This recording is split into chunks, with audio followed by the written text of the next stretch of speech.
कहते हैं पढ़ने की और समझने की कोई उम्र नहीं होती। जी हाँ, लखनऊ के आईपीएस अधिकारी संजय जी ने ये साबित कर दिया है कि पढ़ने की और लिखने की कोई उम्र नहीं होती। अगर आपके अंदर जोश है, जज्बा है और कुछ कर गुजरने की, अपने देश के लिए, अपने समाज के लिए आपके अंदर वो भावना है, तो आप कुछ भी कर सकते हैं। आइए मैं बता देती हूँ, हमारे साथ संजय जी हैं जिन्होंने बाबा साहेब भीमराव अम्बेडकर से एमएससी में साइबर सिक्योरिटी में टॉप किया है और 13 फरवरी को 10वां दीक्षांत समारोह मनाया जाएगा भीमराव अम्बेडकर में। वहाँ पर देश की राष्ट्रपति द्रौपदी मुर्मू इन्हें गोल्ड मेडल से सम्मानित करेंगे। जी हाँ, हमारे लिए भी बहुत ही गर्व का पल है। और आइए ज़्यादा वक्त न लेते हुए चलते हैं संजय सर के पास और जानते हैं उनसे कि आखिर उनकी पहली प्रतिक्रिया इसके ऊपर क्या है। वैसे तो माननीय मुख्यमंत्री जी यहाँ पुलिस फोर्स को तकनीकी रूप से दक्ष कराने के लिए बहुत प्रेरित करते रहते हैं। उनकी कमिटमेंट रहती है ट्रेनिंग के लिए। इसीलिए मैंने ये उस वक़्त सोचा था कि मैं किसी तरह से साइबर क्राइम की कॉम्प्लेक्सिटीज़ और इंट्रिकसीज़ को मैं खुद समझ लूँ, तभी उसको किसी के बारे में प्रदान किया जा सकता है, प्रशिक्षण में लाभ दिया जा सकता है। ये मकसद था मेरा जब मैं एमएससी साइबर क्राइम के लिए रजिस्टर किया।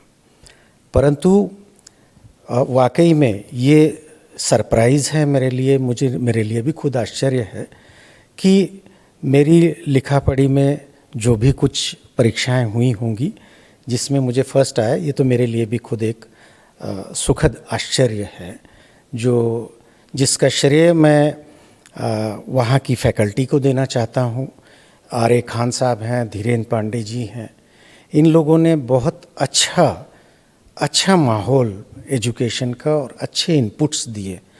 मेरे पास ज़रूर ये था कि कुछ व्यावहारिक ज्ञान ज़रूर था, तो व्यावहारिक ज्ञान होने के कारण उसकी थियरी लिखने में वो स्वाभाविक रूप से वो लिखते वक्त अगर आपने कुछ प्रैक्टिकल चीज़ों को लिखा तो स्वाभाविक रूप से नंबरिंग ज़्यादा मिलती है, ऐसा मुझे लगता है। जिसके कारण मैंने भी उनसे बात करी तो उन्होंने कहा कि सब आपकी लिखा पढ़ी में सिर्फ थियरी नहीं थी, परंतु कुछ एक आपने जिस प्रकार से व्यावहारिक पहलू भी उसमें लिखे हैं, जिसके कारण आप फर्स्ट आए हैं।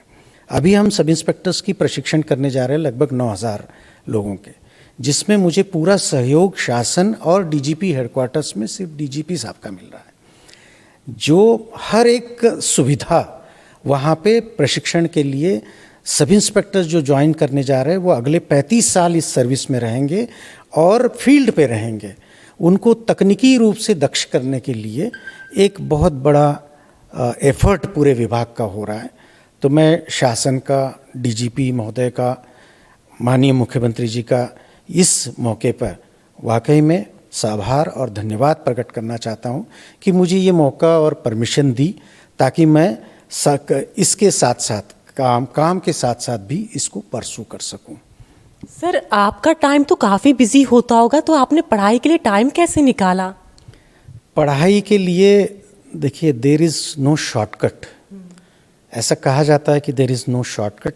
आपको समयबद्ध तरीके से अगर आपने चीज़ों को नहीं किया तो आप नहीं कर पाएंगे। पढ़ना तो पड़ता ही है, पढ़ने के अलावा और कोई तरीका नहीं है। सर, आजकल से साइबर सिक्योरिटी से जुड़े मामले बहुत तेज़ी से बढ़ रहे हैं, एक बड़ी चिंता का विषय बन गया है। तो क्योंकि आपने इसमें टॉप किया है, तो अब आपकी आगे की क्या कार्यप्रणाली और इस तरह के मामलों को कैसे कंट्रोल किया जाए?